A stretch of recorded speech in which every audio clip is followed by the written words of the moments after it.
Before we begin, a quick reminder for privacy and protection. All names, locations, and identifying details in this story have been changed. What remains is the core of the event itself. Whether it is true or fiction is up to you tonight. We look at a case that starts with a simple hotel check, and a man walks into a quiet roadside lodge with an old leather bag and asks for a room. Nothing strange at first, until the staff discover that he was supposed to check in more than 20 years ago. And according to official records, he was already dead when he arrived. So listen closely, because this is one of those stories where the past does not stay in the past. You be the judge. Mindworks Media, where mystery meets reality. In a quiet roadside hotel nestled in the vast landscapes of Utah, a young night clerk named Shannon was passing another slow evening. The silence of the lobby was suddenly broken by the gentle chime of the front door. An older man walked in, his steps slow and deliberate. He carried a worn leather bag, the kind that looks like it has traveled through decades. He approached the desk with a polite smile and asked for a room in a quiet wing of the building, away from the highway noise. Paid in cash, pulling out a small stack of bills from his pocket. Shannon noticed something odd. The bills looked strangely crisp and new, almost untouched, a stark contrast to the man's weathered appearance and vintage bag. She processed the payment and handed him a keycard for room 214. The man nodded, a flicker of recognition in his eyes. "Perfect," he said, his voice calm and even. "I stayed there last time, too." Curiosity piqued. Shannon glanced at her computer system. She typed in the room number, but the history showed no record of previous days under his name. "I'm sorry, sir," she said. "When was it you last visited?" He looked at her, his gaze steady. "Summer of 2002. I left something behind. I think I'll find it tonight." Shannon just smiled and brushed it off as a bit of nostalgia. Perhaps his memory was a little fuzzy. She watched as he walked down the long, empty hall towards his room. He didn't hurry. His pace was calm, slow, and certain. About an hour later, the radio on her desk crackled to life. It was housekeeping. They reported that room 214 was showing as occupied, but when they went to check, it was completely empty. There was no luggage, no belongings of any kind.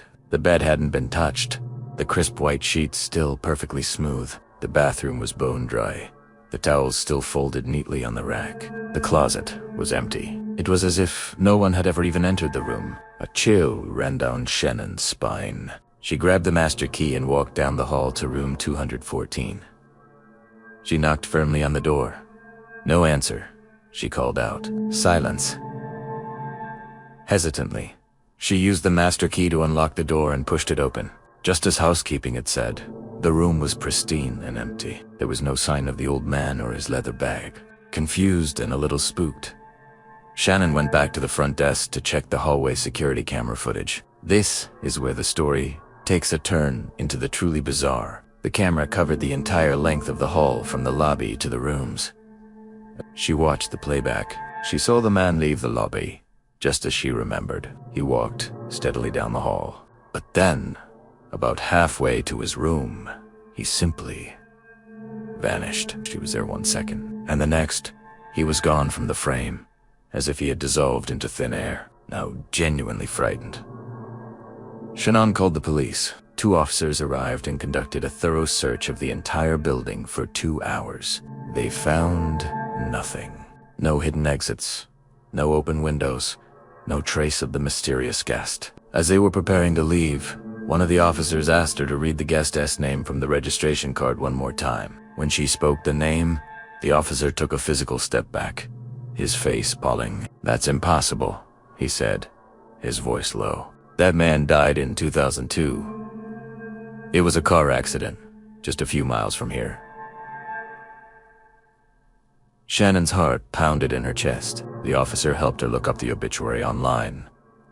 And there he was.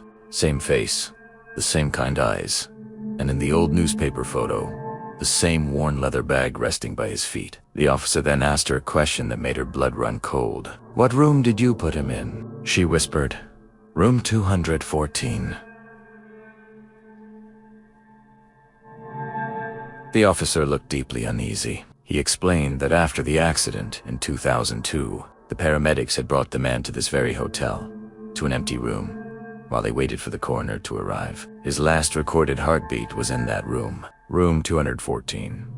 Shaken Shannon returned to the front desk after the police left. The lobby felt colder than before. As she sat down, she saw a blinking light on her monitor, a new voicemail.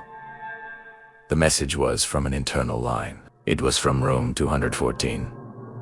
Her hand trembled as she clicked to play it. Through the speaker came the calm, familiar voice of the older man. It was a short message, just 3 words. Found it. Thank you. This has been Mindworks Media, where mystery meets reality. If you have a story that blurs the line, share it with us. And don't forget to subscribe for more journeys into the unknown. Thanks for watching.